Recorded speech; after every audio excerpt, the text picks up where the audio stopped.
AI's impact on gaming, VR, and job markets. My name is Elizabeth Biama, and I'll be your host today. So we are thrilled to have you join us for this engaging session, just to get to delve into artificial intelligence and how it's transforming the gaming industry, virtual reality, and the job market.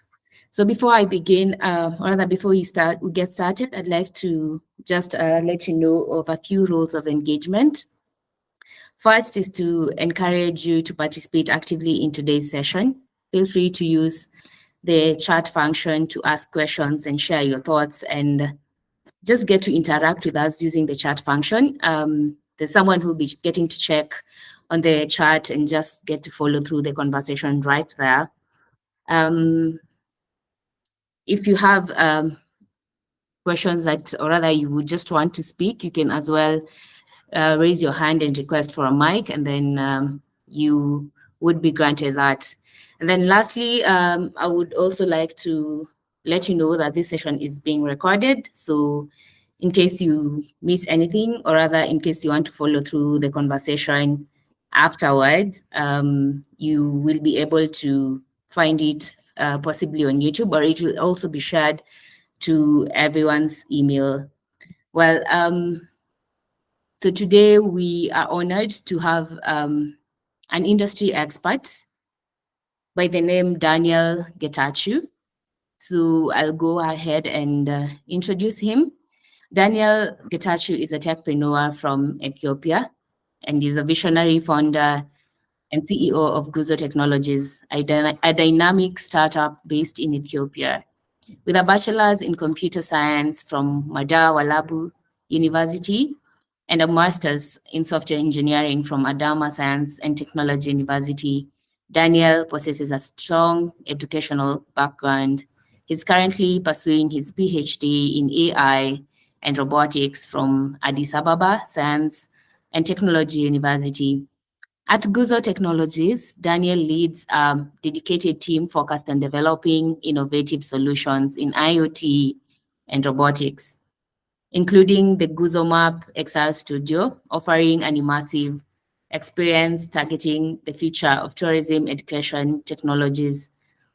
Daniel's vision extends beyond technology. He is determined to digitally preserve Africa's heritage, ensuring that the future generations connect with their culture in engaging ways.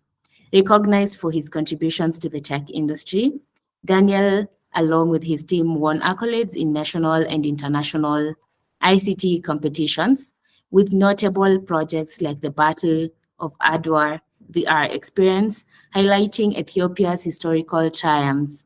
His impact on Ethiopia's landscape is profound, with Guzo Technologies earning recognition for its groundbreaking work. As an active member of the tech community, Daniel continually pushes boundaries and inspires others, known for his commitment to innovation and his ability to merge entertainment with education seamlessly.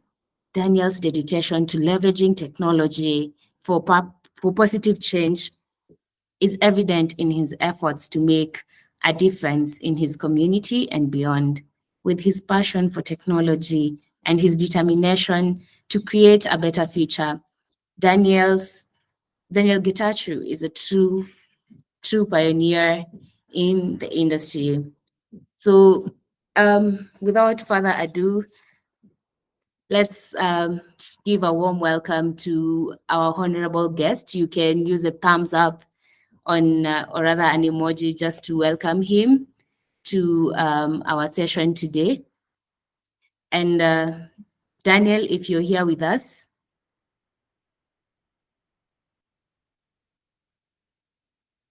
Awesome. Great. That was a very solid bio. And at this point, I'd really be glad to just get started and hear you, share with us your insights. But just a brief background and introduction. We'd like to know what inspired you to pursue a career in tech, and how did you start? How did you start your journey through to from a trainee, or rather from just getting to learn software engineering through to finding your niche in AI, in gaming, and VR. And maybe you can also share with us that journey, like how do you begin and how do you get yourself to land into gaming, AI, and VR? Thank you. Thank you. I think it was a brief introduction, Elsa. And starting from my inspiration, I think I started, as most Ethiopian kids who are experts in technology, I love like to disassemble different electronic components, devices that you get in your family compound. So I think that's like the initial moment. And, um, through time, you get along with like computers. I think back in those days, it's really difficult to have any kind of training related to computer and, you know, having the basics knowledge and also the understanding. It's really difficult. So even you don't even have access to any special kind of trainings, let's say in programming or in graphics design related aspects. So it was a big challenge. But when I was a grade 8 student, I remember I uh, got this training institute that teaches you basics of computers. It's basically about like how to assemble a computer, how to work on WordPress, I mean Word, Excel, and access all of those, Microsoft basic softwares. So that was how I started. So before that, it was a bit of like personal inspiration. You see it like on government offices. So my dad, he took me to his office, and I usually see his secretary how she was working on like different things, and I always ask it. You wonder about like knowing a lot about computers, but it's not that much accessible. And through time, my first app was, by the way, MS Paint, because I love doing arts back in those days. And when I see MS Paint and when I try drawing things or painting things virtually, that was like an eye opener moment for me to be immersed in. Okay, think of that as my professional career in the future. Then when I was grade 10, after I took, there was like a national examination. We call it matric. And after I took the exam, luckily I saw this interview on ETV, which is the national uh, television channel of like during that time. That's the only option you have. And I saw this guy. He is giving this interview to the journalist, and he mentioned one programming language, and it's called Visual Basic. So she asked him like about what he does and how the system works. It's related to GPS kind of thing, and I was curious about the tools that he used. So when he said like I used Visual Basic to develop this application, I told to my dad, this is the thing that I have to master in the future. So after I took the exam, I had a chance to find this training facility. It was really hard. I can remember that, and they allow me to attend. There are two different versions of Visual Basic. So the old one is called Visual Basic 6, I guess, and the new one during that time was Visual Basic.NET. So I told them I want to learn the .NET, and they say it's not even for your age, because I think I was 15 or something during that time. So it was a bit difficult, and I had a chance to uh, have a personal trainer and get certified on Visual Basic. So involving in the tech aspect gradually leads me to uh, master it through time. And with my bachelor's in computer science, that was like one of my academic journey and tech aspect. Then this VR thing started as part of my final project.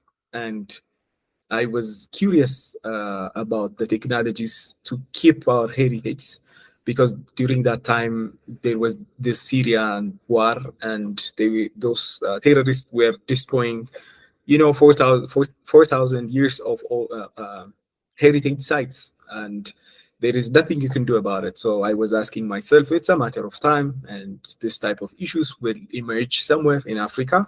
And can we just save it? Like, at least if we don't have the amount to buy those artifacts, it's keeping them virtually will be a solution to the next generation. So that was like the idea behind it, and it started as a final year project, and in about 10 years it becomes a company, I guess.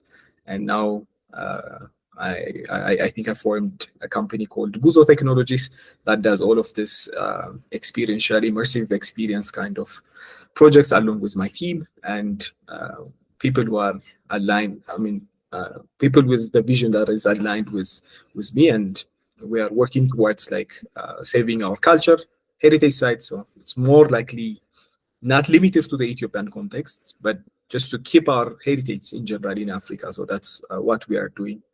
And I will discuss a few things when we come to the next question. Thank Awesome. Great. You are really doing an incredible job. And thank you so much for just bringing us to speed with who Daniel Getachew is, and congratulations on the incredible work that you are doing.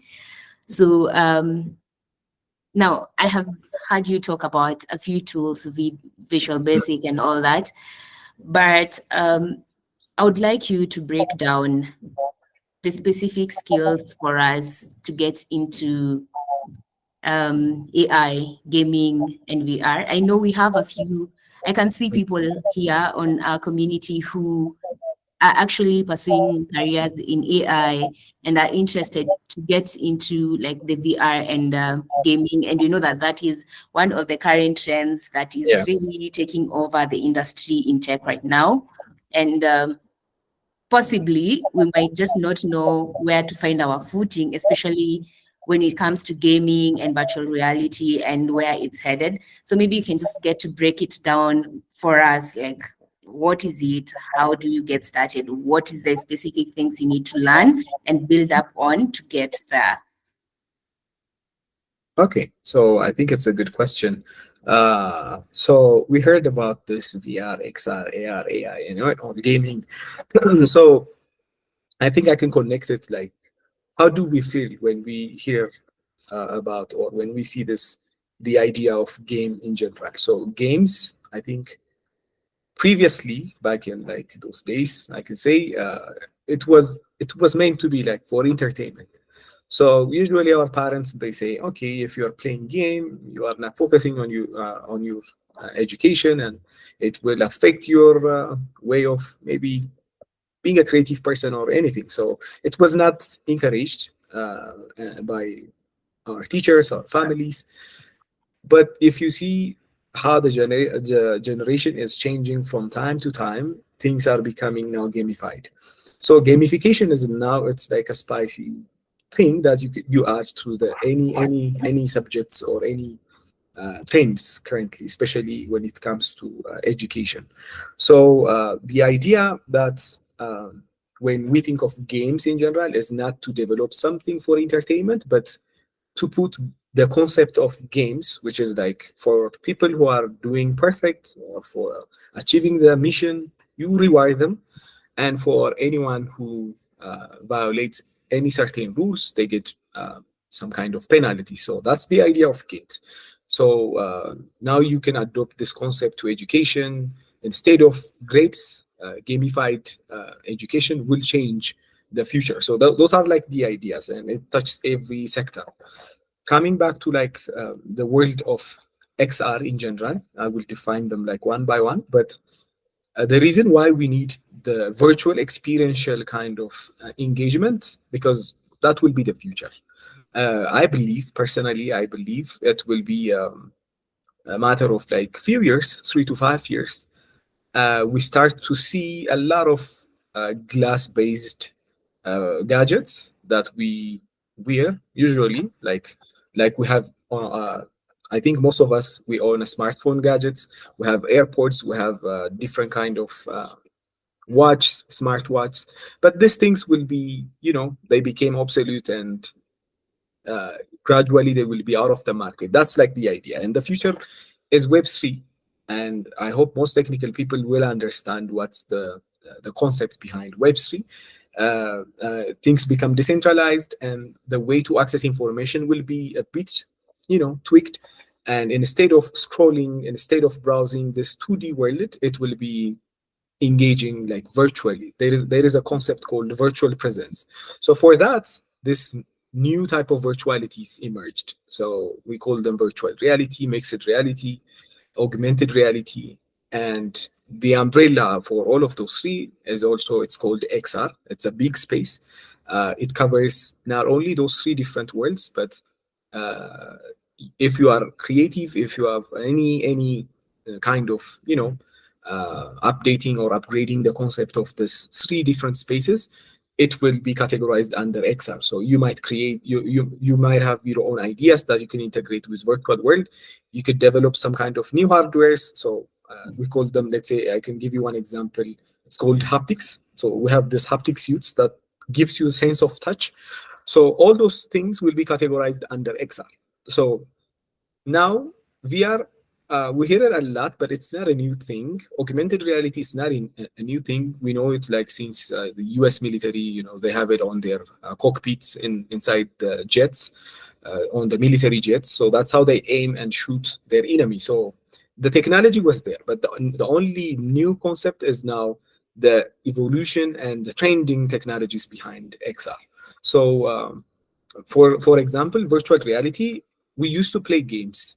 Like I told you, for fun, for entertainment, PlayStation, mobile games, computer games, those were like common back in 90s, since in 90s, and uh, still now it's like acceptable concepts. But we are no longer using the concept of virtual reality for entertainment or games, or when I say games, those applications that we only use them like for entertainment. Now we can add the gamification concept to education, tourism, or any other sector, or health, and apply the concept and physically, I mean, we can replicate the physical concepts and characteristics and virtually attain those things anywhere. So feel it like in Web 2, maybe we are having this webinar and everybody is watching my video as a 2D version. But if we do it in virtual reality concept, I will be physically there.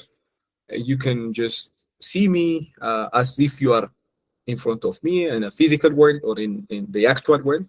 That's the whole concept. And uh, it fascinates me. And as of I mean, as an African startup, or as an African professional, I believe for the past, let's say, maybe 10 years, I've been into this remote work, working on different technologies, working on mobile apps, developing websites, backend. So we've been there into like, the business logics, dealing with all of the software issue challenge. But if we don't see ahead of time, it's a matter of like few years to lose our dominance as an African in the XR space. So our company Guzo is also doing the same, and it could be taken maybe as an example or as a role model to this technology to contribute something as an African to the rest of the world, not only to the rest of the world, but mainly to target Africans to learn and adopt new technologies and contribute something. So it let us like to develop something. The future of software development is not like the same that I know like 5 years ago. It will be definitely will be changing. And when it comes to experiential kind of applications, everything we know, every applications you use and every apps, those are like maybe uploaded on App Store or Play Store. Most of them will come to a 3D kind of experience or a virtual reality based application. So if there is a payment app that you might see it for a few years on App Store, but definitely in 3 to 5 years, you will have it on your eyeglass and you pay it like seamlessly without even having any, multiple clicks and touches. So AI is the backbone. So the only thing that I see AI is so powerful. Uh, I can maybe give you a few things on AI. artificial intelligence. I think most of you know about that. But there is also something some scholars say you define AI based on your own intelligence. So if I say AI is like this, it's mainly based on my intelligence. But there are some common terms, standards that most scholars give it as a definition. So, but the main objective behind AI is like to develop a human-like intelligence, or to make systems that act like human beings. So for AI, as a basics or as an initial concept, there has to be a system that perceives something from the environment. So AI should see and learn from, the environment, and then it process that information and give us some kind of output or outcome. And then that's how we integrate it to different systems. So AI is now becoming a backbone to each and every technology behind, on those emerging techs. It could be IoT, blockchain, VR, XR, and even in telecom infrastructure. So for that, we need hardware. Metaverse is the upcoming concept. So when we unify all of these different technologies, we get the concept of metaverse. So metaverse is just I always give as an example of browser. So a browser, it lets you like to access different websites. So when you are into the world of metaverse, think of a world, a 3D world, a virtual world that you can visit, navigate, have some kind of experience, engagement, and then you jump from one 3D world to another one. So imagine how many websites we have currently around the world. So if each and every website becomes a virtual reality world, a virtual experience, with the power of metaverse, you will have access to jump from one to the other using, they call it the crypto domains. I hope you have heard of like the Web3 decentralized domains. So those will be the future. So your domains will be used to identify the user, and also you get paid. You will earn something digitally with the concept of NFTs, because if you own a car in this world, you will have some kind of certification from accredited body from the government side or anyone. But in the virtual world, things will work in a blockchain aspect. So you will be powered. I mean, you will have an NFT tokens that will highlight all of your assets. So virtually, things will worth something, as if we have now minerals and everything. So that's like the future, and why we want to start late if we have the chance to adopt all of this concept. And this is the reason why we are working. Yeah. Interesting. I actually love the fact that you mentioned um, a lot about the future of careers in this space, AI, gaming, and VR. And Yeah. the fact that you have actually brought up very many concepts that you have just gotten to share with us. But I'd like us to take a career like advancement approach in this question that I'm going to ask you. So what would possibly be the specific skill set? Where is the best place where I can get to polish my skills so that Yeah. I am able to like stand out in this industry, but more or less just getting to understand as well from your experience in the Okay. 10 years that you have been in the industry, what has made you like what has kept you going, or rather how have you been able to stand out within that long period and still stay relevant in the Yeah. industry, considering the fact that today there's a different thing and tomorrow there's a different thing. Metaverse is coming today, NFT is there, and then tomorrow we really can't tell what is going to be the future of this. So you can just get to like tell us about that. Yeah. I think I can say. Yeah. Let me just take you back. And so, if you are like the elderly son of the family, you have to be like responsible for most of the things, and you have to see the future ahead. And even if you have like good family, like me, maybe they will be treating you like a special. So whatever you say, they just wanna fulfill it. So you have that kind of support. So you will have pure vision towards like, okay, what's coming. And I really give this credit to my family because they are the one who made me like to think like this, and also to maybe master in my professional and academic career in the past. So in 10 years, let me tell you one good reason. So how, maybe if it's like the right time to say it, but how I joined Gabea, that was the reason. It's I okay. think, yeah. So Mm-hmm. the first thing was we feel like when we create apps, when we have different skills, and when we have that, programming skill, or you can say anything which is technical in general, we feel like, okay, we have everything to create a company or to have to work in the industries.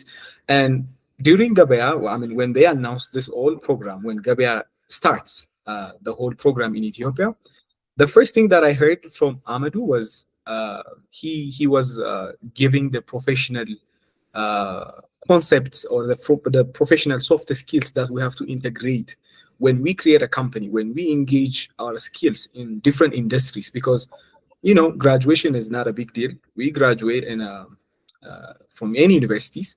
We feel like we're professional enough to be part of any industries, but industry needs are different. Yes, they need your skills, not your certifications. They need Mm-hmm. you like to behave I mean professionally, and they have their own company culture that you have to follow. You have to have a teamwork mentality, and all of those things were, I don't even know them like during that time. So you have to develop those skills. So those are like I think the soft skills matter for most of anyone's success in their future career. So I believe the main skill that we have to have is first to learn what we have.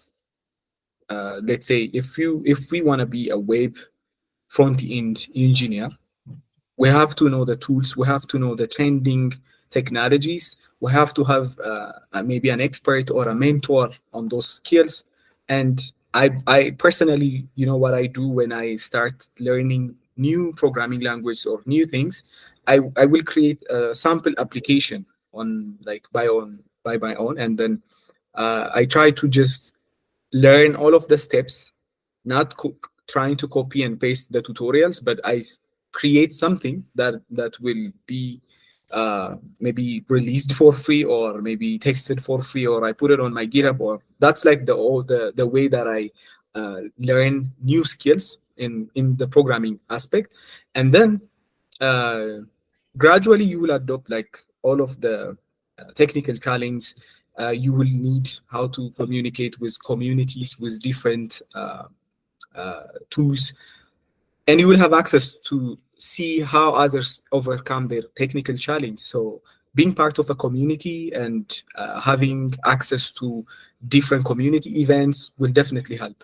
But it all comes if you have the right mentor, because mentors will guide you. And in my time it was really difficult because having access to different professionals is not that much easy. But these days, there are different facilities, there are different training institutes that will let you to engage with different professionals. There are webinars like this. So from Gabea, the only thing that I say which was really useful for me was like to learn about the skills, because no institution will give you the quality or the skills that you need. They will provide you the resources, they will give you the best practices, but it's up to you to adopt all of those things and be that person. But the soft skills are must, and how you sell your ideas, how you communicate with teams, how you represent a brand. So those are like, even being a leader on in a team is also one key aspect. So those are the things that I learned. I really give this credit even for Amadou, because I always say, if Amadou says something, let's say if he says, let's say, you have to be a farmer in the state, instead of you maybe focusing on the state, I will probably accept that because he knows how to sell, and that's like his skill. So I always learn from like my mentors, my teachers, my trainers during that times, and I try to copy them. And adopt those new skills. Apart from that, to be in like gaming, VR, or XR space, we have to review like the technologies that we currently see as a potential.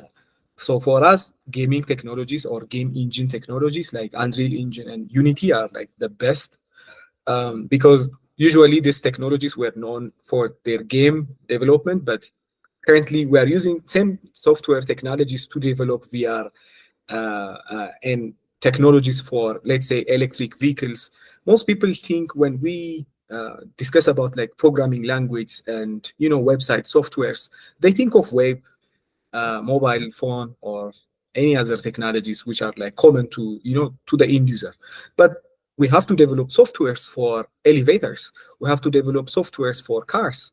And what technologies are used behind all of these different gadgets that we know?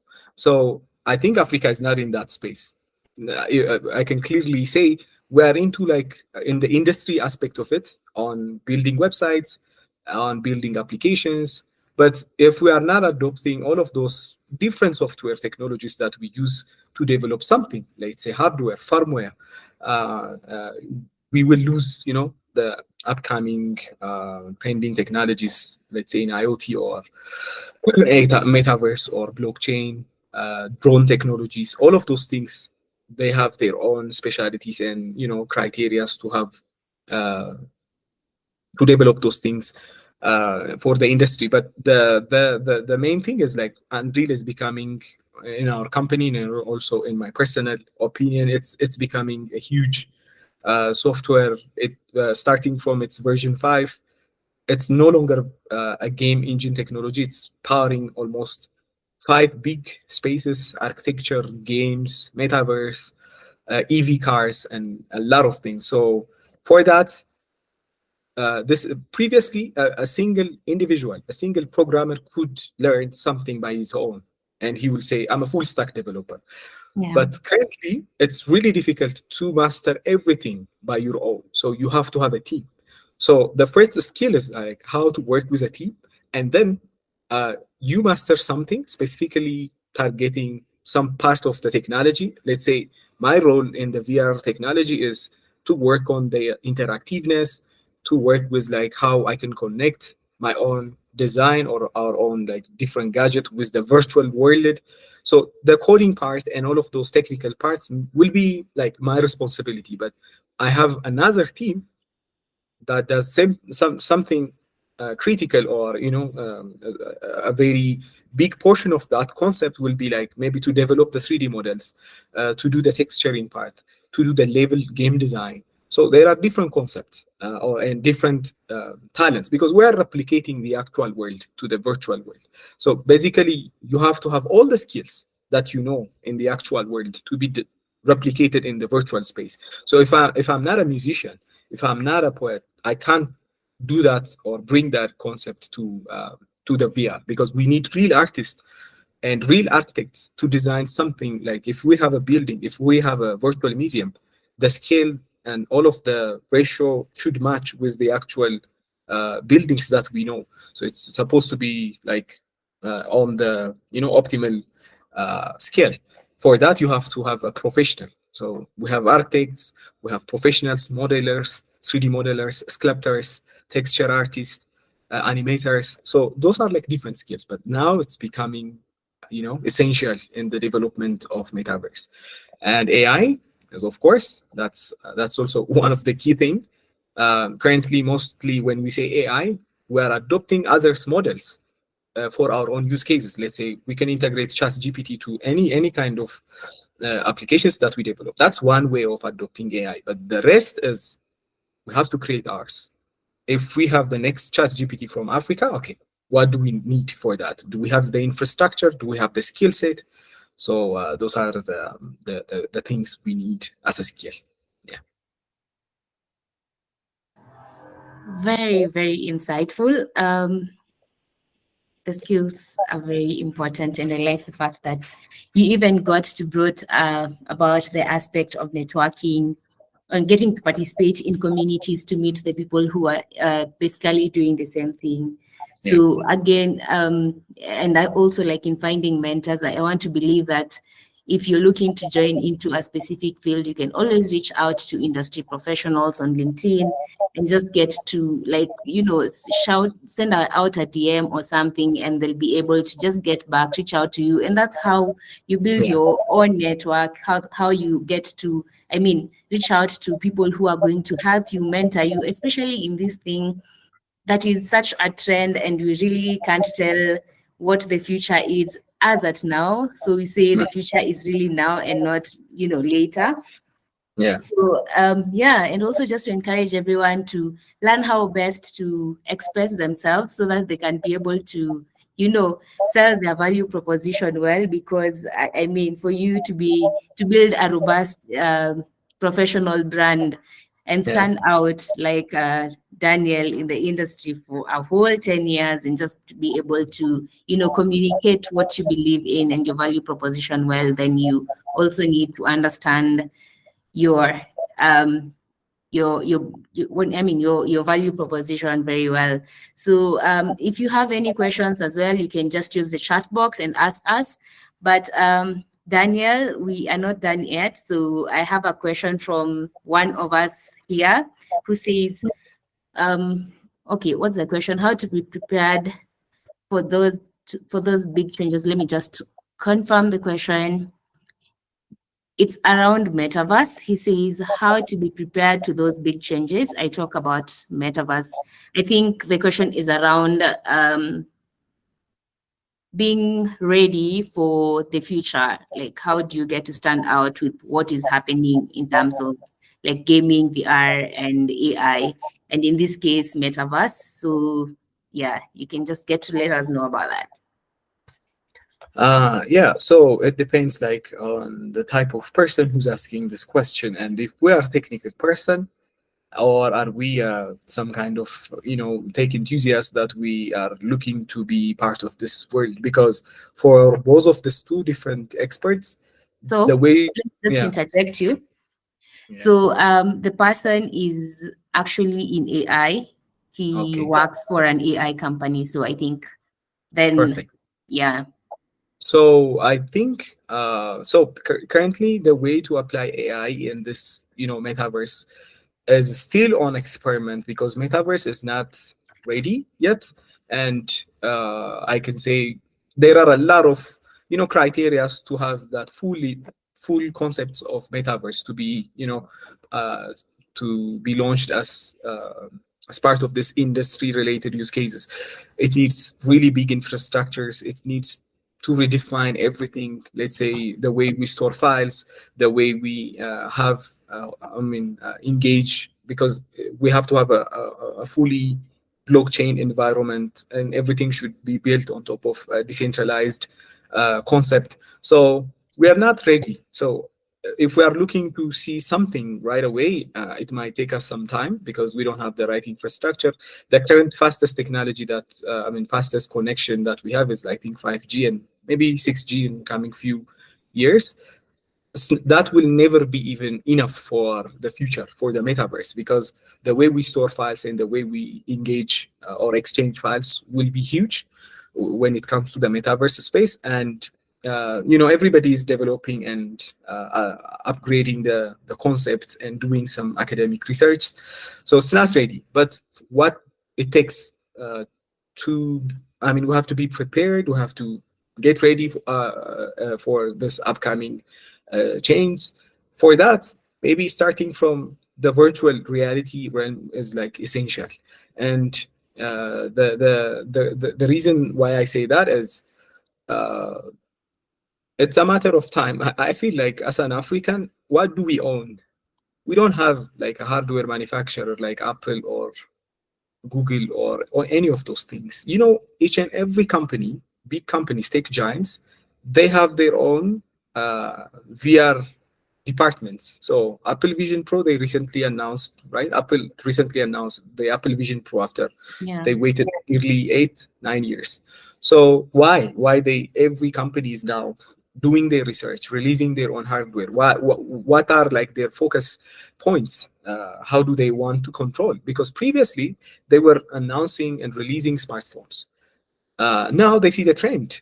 Everybody wants to engage. Everybody wants to have, a seamless kind of virtual presence in the future. So for that, let's say Facebook, they owned Oculus. I mean, they now acquired it, and after they rebranded their company, it becomes MetaQuest.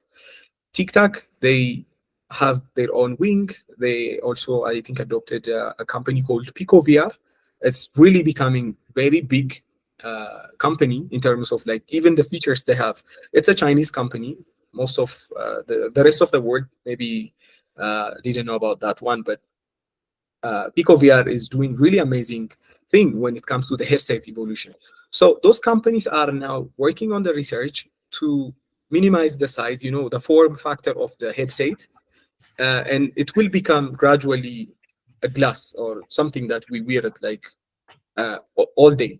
And they are working on the power capacity and everything. So you have, as an expert, as a software developer or as a tech professional, okay, what are like their missions, or in the future they are trying to do something. So they are still working on the 2D world because that's their business. After all, all those companies are doing some kind of business. But as an African, so the software world starts in maybe let's say in US, and then other developers now trying to work on creating softwares from Europe, and then it goes to India. I think Amadou, he always say these things because now the current focus is Africa. So we Africans are still working on creating softwares, developing and empowering different talents. That's a good one because that's a business. That's how we survive, and that's how we see, our contribution to the tech world in general. But we have to see it from different perspective. We don't have to lose the chance to be part of this 3D world. So some of you should build something or be prepared for the upcoming technologies. Everybody is now fearing AI to replace their jobs because being a programmer these days is, if you are only doing programming, it's a very big thing. It's a challenge. I've seen this app. It literally creates a boilerplate template based on the needs that you have, and for us as a developer, it might take us maybe 3 months, 5 months to create full-fledged application of a backend application. And imagine this website will give you a Node.js backend boilerplate based on the needs that you have. So, okay, and then what's next? We can use the power of AI to create the 3D world. We have to evolve with the trends. So this is like, a sign for us, for mostly for African professionals. If you are a tech enthusiast, if you are into the AI XR space, if you are working on that, for a business to get paid or to be a freelance developer, it's good.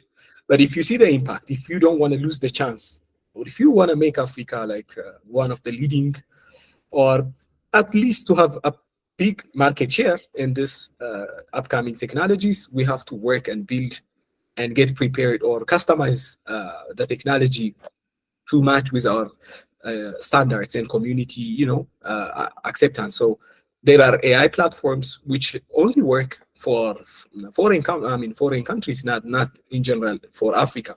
So we have to work on the models, and we have to have the infrastructure we need to to train different models. We don't want to be like, it's really sometimes I hear about we keeping the technology as we only buy technologies from abroad, but we are not contributing anything to the rest of the world. That's a very, it's an insult for Africans. So we have to maybe chat GPT kind of things. Why not? What are like the challenge for us not to have such a new technology that we can contribute to the rest of the world? So I think if I believe we lost the mobile world, we lost the Web 2 world, and we have to be prepared for the virtual world. So you can change that narrative if you focus on developing your own solutions. Absolutely, that's interesting. I hope Iwane, he is answered and he's convinced. He says he's a software developer. Yeah. Yeah, yeah. Yes, again, just to ask you and everyone here, if you have questions, you can use the chat box to ask questions to Daniel Getachew at this point. Um, I mean, at this point, I'd also like to just get to understand, having been in the industry this long, I know definitely the challenges that you have gotten to face getting through. And maybe you can share with us your challenges and how you got to overcome them and how you just keep on building on your strengths and maximizing on that. Yeah, I mean, it's not a big deal. When you are like a CEO or when you want to start something officially, like a company, legally established company, you are not entering like a haven. It's definitely a hell, and you are the last person to decide on really critical decisions to keep you like moving forward. So you always face challenge, but you have to be a person that comes with some kind of solutions in a state of compliance or in a state of accusations. So for me, I think I'm not that much surprised when I see different challenges. I only look for a way to use them as an opportunity or use them as a way to maybe what can we do like to overcome this challenge. If it take us like a week or a year, I don't mind, because personally it took me like nearly 10 years to be in this XR field. uh, I graduated from my bachelor's degree 10 years ago. It was in 2014, I guess. Now we are in 2024. So imagine 14 years working on VR, residing in Africa, and especially in East Africa, which is our priorities are not that much of like VR. If you face or if you want to just present your ideas to different investors, they are most likely interested to adopt something they know in the market, something which is tasted on the market, like e-commerce, taxi hailing applications. So they don't have that risk investment. So if you are not getting investment, if you are not getting investors or supporters to your idea, that's a big challenge. So I have to start that company uh, with friends and with family investment as an initial investment. So starting from that, you face different challenges and the awareness. Actually, I can say I'm thankful these days. In 5 years, now we are getting a lot of clients who needs our solutions, our services. But previously, we have to approach door to door and we show them like our portfolio. We don't even have that kind of enough portfolios, but we have to give them and convince them this will be useful. This will be like this will sell your solutions or your products, and with this is like the future. Uh, Way of marketing. So VR is taken as the future of marketing. So that's the only aspect that I can relate to sell the idea of VR. So it's a very big challenge. Uh, if you reside in Ethiopia, now we are waiting for the Startup Act, thankfully, but until it's like implemented, getting access to like foreign payments, getting services from abroad, acquiring new technologies, even buying equipments like the VR headsets, we have to pay taxes like 3 times, 4 times the original price. So you will be discouraged not to be in this space. So you face a lot.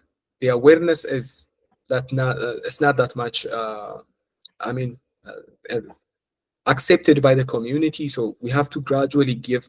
The reason why I'm active on LinkedIn is like to give awareness.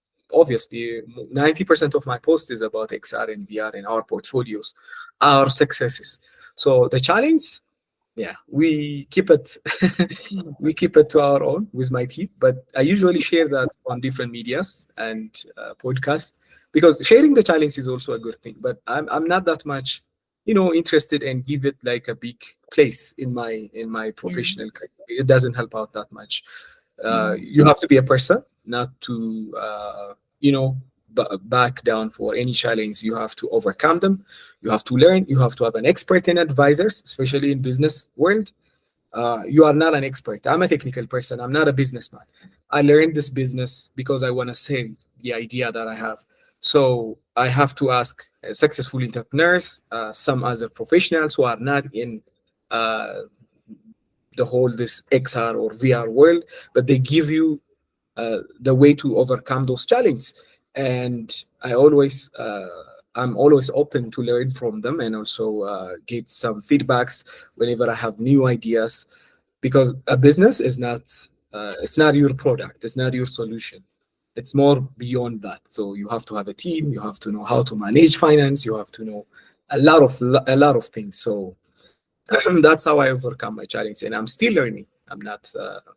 I can't say I'm an expert on it, but I'm better than like yesterday and maybe a year ago in leading a business and becoming in as part of this. And yeah, it's paying off. I'm thankful for that. Yeah. Absolutely. I love the approach. I actually love the approach that you have to like reach out to other industry experts to help you throughout the journey and just getting to appreciate what other people are doing in terms of building teams and even working with teams just to get to maximize on their skill set and their experience and all that. That's such a good approach in terms of like working through your challenges and that challenges are not there to stay. I see someone ask here that I want to take Gebra courses, especially the AI. Can you give me the convenient roadmap? Maybe at this point, I just get to talk about Microsoft Talent Cloud for a second. So Microsoft Talent Cloud, I believe everyone here is got to this webinar just through a Microsoft Talent Cloud association or relationship. And MTC is basically a cutting edge learning platform that's designed to bridge the skills for tech professionals in Africa. And Microsoft got to partner with Gebea at this point and just to get to make these courses accessible for you to get to be an industry expert like Daniel here. And we see that he's been learning and studying all through, and he's even working on his PhD, right?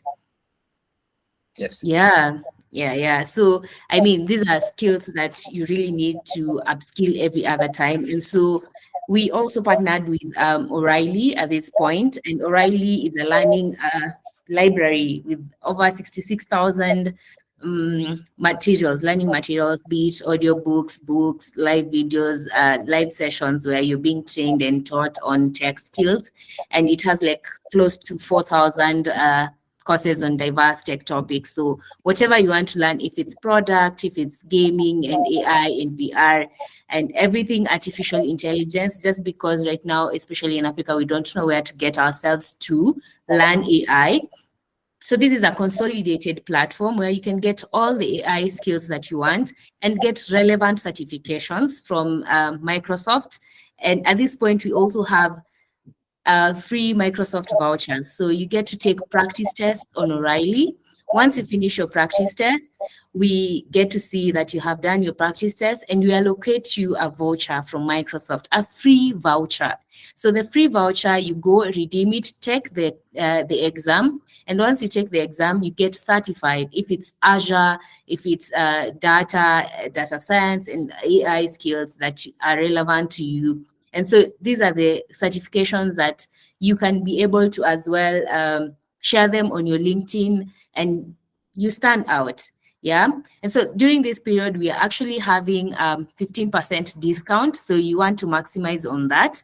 And I have just shared it on chat. So you can check out at ms.gebea.com. And then you use the discount code MSLANAI. But I'm pretty sure my colleagues here are going to send out an email if you're interested, where you're able to like just get to pay for it and get to explore the very many diverse learning materials in tech, and you also get to be an industry expert in the space. Maybe at this point, Daniel, just before we get to close our session, or if anyone has a question right now, please ask it because we are just getting to end our session. You can share with us a success story, like your success story throughout the period, and maybe you can also give us a parting shot. Yeah.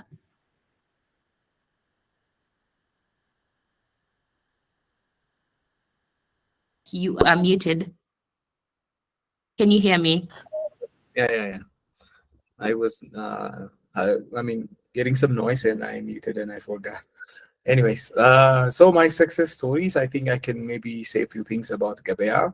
So for most of you, the reason that I'm now here is because I passed through all of the Gabea, mostly the main Gabea programs since 2018, I guess. So I was a trainee. That was like my first maybe success because I literally got the idea of and the visions of like Gabea during that time when Amadou gives a speech, uh, this orientation kind of thing, and I heard that, and it's truly inspiring because there was no one that gives you that kind of motivation. So even getting access to this was like a success. So I always admire those small success stories because without those things I could not be able to achieve all of the success that I have right now. So it's just because I invested on those things and I get the result through time, and still I'm doing the same, and the cycle will continue, but you have to be that person to learn and to adopt something new. So the first one is I became a trainee, and then through time I used to work as when I was a trainee, I was also working on some new small projects. That was the second thing that I say important in my training aspect, and gradually, I became a freelancer because I attended the web front-end engineering course because I used to work on PHP, and I have that back-end knowledge. I'm from, an old school programmer. Mostly Gabea back-end programs were based on Node.js, and I want to learn something new. That's why I joined web front-end engineering. And then after I graduated from that program, I became a trainer. So I trained nearly 6 different courses. So that was a big success because Gabia trusted me to give all of these programs. It's not only limited to this. There are some selected corporate trainings that I give exclusively with Gabia, and we fly in different parts of Ethiopia and give different trainings, special trainings, which are not, the uh, which are not like part of those public kind of training. So I had all of these opportunities because of Gabea. That's like the second success. And later on, now Gabea, I can't say now, but previously we had projects with Gabea as a company. So Gabea is also my client during that time. So it's a success because they trusted you, they train you, they give you all of the professional and soft skills that you need for working on business, and then uh, collaborating on future projects is a huge thing. Last time when the Safaricom Talent program launched, I was there to give my testimonial. It's a big success story to share. After all, it's an eye opener for everyone to be part of most of the programs because if you wanna get it by your own, you know how much you pay and how much it worth. So getting those type of trainings in a professional environment with different experts is a key to succeed. It's a guaranteed success for most professionals because if you do it by your own, yes, you can, but it might take you long. You might not have good experts and mentors to study by your own. But if you are into this type of environment, you have access to cloud infrastructure, you have access to different professionals, you have experts, trainers, and you will be most likely have a job if you are good at it and if you deliver the things you are expected to do. So we faced and we passed through all of this different checkpoints to be this person today, and I'm still working on that. This is a never ending process, but I'm thankful. So, and thank you for today's opportunity for me to give the webinar. That's also another success story, and I hope most of the attendees will take it as a good comment and advice. Absolutely. Thank you so much. It's been an honor hosting you today, Daniel. And just getting to listen to nuggets of wisdom through your experience and sharing with us is something that we really appreciate for our community here at Microsoft Talent Cloud. And I know that these are insights that our community is actually going to like take on long enough and just going to like revisit and get to see how you did it and how they can actually just work through it. Basically, it's like you have shared with us your experience, and it's a mentorship session for them. And I Yeah. think someone interested to join the VR AR, yeah, can actually just reach out to you, and maybe you can as well give your feedback on the chat just before we close. To Daniel, someone says, you are a true motivation, dear Daniel. Thank you so much, Tagicho. Yeah. Thank Uh, you can also share what you learned and your feedback on the chat as we finish, because I see someone ask here, is cybersecurity available? Yes, Ayo Deji, cybersecurity is available. We have security operations analyst courses and different cybersecurity courses on Microsoft Talent Cloud with relevant certifications that you can actually get. And we also give free Microsoft vouchers. So once you get to take the practice test, you're able to get a free voucher and just get to redeem it and get a valid, actually a very accredited certification from Microsoft. So yeah, and if you want to check out um, the platform, you can go, there's a link I have shared on chat, but you can also as well just search gebea.com MS-Learn AI, and there's a discount code of 15%, especially for everyone who's joined in here. So from 99 USD to 86 USD, and you get to explore the platform for the whole year with free vouchers for exam and certifications all through. So it's all up to you to ensure that you get to upskill and that you're not left behind at this point. Yeah, so thank you so much again for joining us in our today's session. We have come to the end of our session today. 15% discount is only, every says 15% discount is available only for 4 days. Is there a way I can get the previous session? Yes, you can get it on YouTube. I have been watching your progress and incredible success in Ethiopia. This is to you, Daniel. He says, I have been watching your progress and your incredible success in Ethiopia tech industry. So clearly you're doing well, and it's such an honor. Iwane says your experience is insightful. Thanks, Mr. Daniel. Yeah, thank you so much. And I think at this point, we are going to close the session. Thank you and have a lovely weekend. Yeah. Thank you.